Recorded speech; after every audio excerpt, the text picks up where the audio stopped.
Buenas tardes, profesor. Junto a Nixia González, que le estaba hablando Néstor Valenzuela, el día de hoy hablaremos del paper que nos tocó, que trataba de los canales del crecimiento económico, un ejercicio de descomposición de canales, escrito por Wei-Kang Wang. Además de esto, tenemos que decir que cuando hablamos de canales nos estamos refiriendo a las variables que inciden en el crecimiento económico. En cuanto a la parte 1, que trata de la descomposición de canales, esto básicamente proviene del modelo neoclásico propuesto por Robert Solow, en el que afirma que los factores que inciden en el crecimiento económico son, primero que nada, la acumulación de capital físico, que equivale a los bienes durables destinados a la producción, o básicamente también se puede hablar del ahorro e inversión que posee dicha región o país.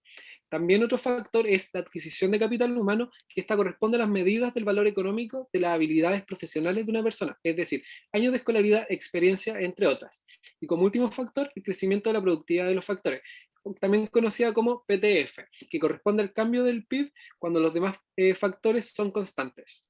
Este es un modelo que indica que a partir de la producción por trabajador refleja el ingreso per cápita de una sociedad, pero se ha demostrado que no es efectivo para la actualidad, ya que contempla los rendimientos marginales decrecientes, lo que indica que a largo plazo llega un punto en que la producción se estanca. Y también no es compatible hoy en día, ya que no contempla el factor de tecnología. Este factor es relevante, el cual incide en el modelo de crecimiento endógeno, el cual nace del modelo neoclásico. Este modelo es utilizado en la actualidad, incluye las funciones y factores nombrados anteriormente, contempla factores relevantes que son la tecnología y explica lo que es el crecimiento entre países y la convergencia condicional. Gracias a la descomposición de canales se puede entender el crecimiento económico por separado, ya que todas las variables inciden en ello, y así también se puede explicar en conjunto el por qué existe crecimiento económico. Ahora hablaremos del factor más importante hoy en día, que es la tecnología. Esta posee factores que, por ejemplo, nace de factores de la conducción de otros, que vendría siendo el capital físico, capital humano, crecimiento de la productividad.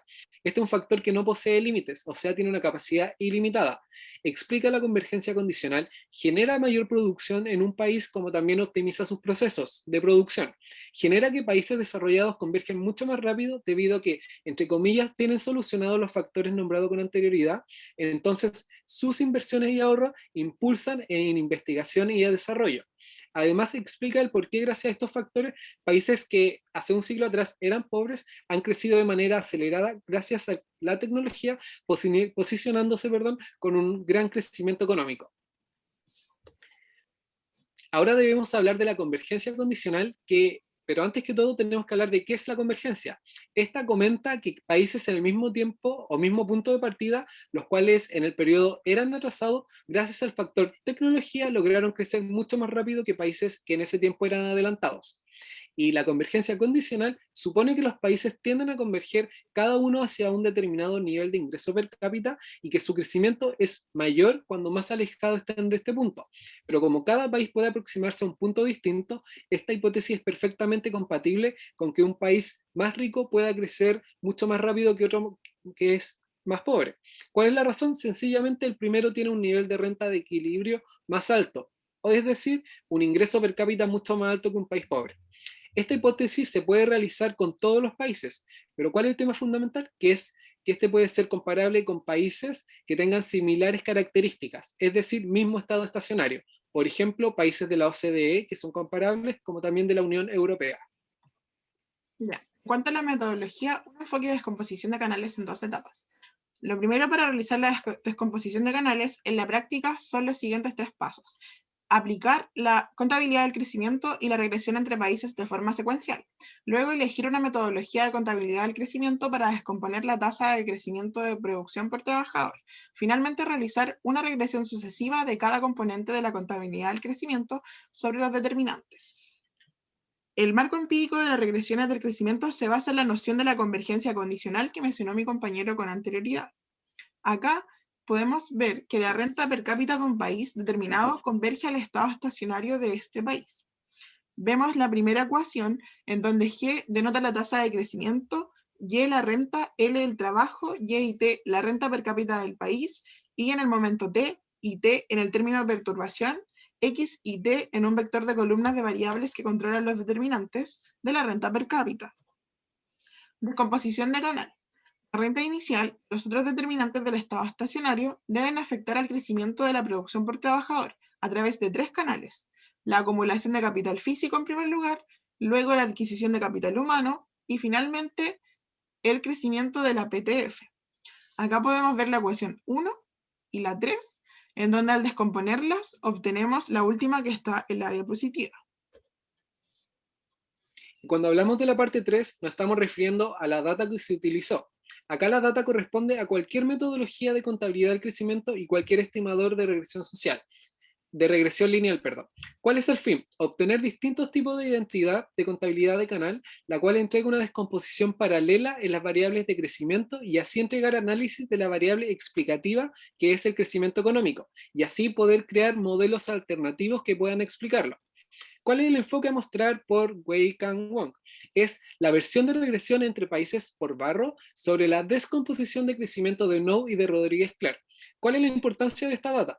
Bueno, su descomposición cubre 98 países del mundo. Es una de las regresiones empíricas más sofisticadas y explicativas. La utilización de los factores condensa la información y además su descomposición toma la forma de la ecuación que es la que se está mostrando, que es la ecuación número 2 propuesta en el paper.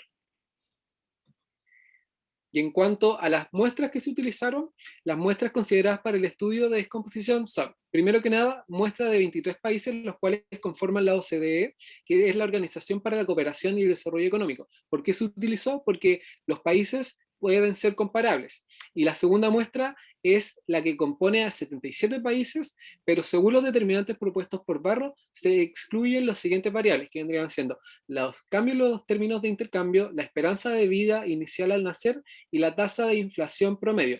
¿Por qué? Esto es debido a que esto en su conjunto, el modelo no era estadísticamente significante y además se producía multicolinealidad en algunas variables.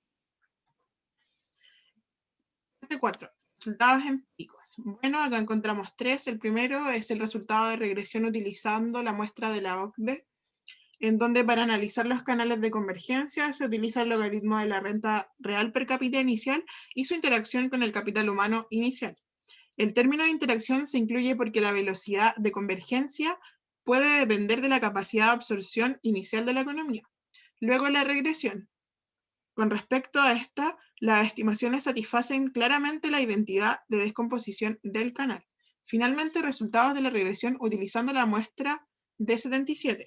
Los estadísticos F, que prueban su significación conjunta, confirman que son altamente insignificantes en sus 4 regresiones. Y la mayor parte de la variación de crecimiento de la PTF se explica por las variaciones en las contribuciones de capital físico y humano. Conclusiones empíricas sobre la descomposición de canales. Las estimaciones satisfacen claramente la identidad de descomposición del canal. La convergencia tecnológica es la principal y no la acumulación de factores. A mayor educación, mayor crecimiento económico. Aunque la tendencia a la convergencia es mucho más fuerte en los países más ricos, siempre funciona a través del mismo canal, el canal de la PTF. A mayor tasa de fecundidad, menor crecimiento económico. Conclusiones generales. Se desprende al descomponer las variables, la explicación del crecimiento económico sea más sencilla. Gracias a la variable de tecnología, países que a principios de siglo eran de escasos recursos, ahora son potencias mundiales. La convergencia condicional explica que el porqué de los países desarrollados y con más recursos crecen más rápidos que los países pobres. La acumulación de factores entorpece el crecimiento, de hecho, genera divergencia entre los países. Principal factor que incentiva el crecimiento es la tecnología y en donde se deben centrar los países. Gracias por su atención.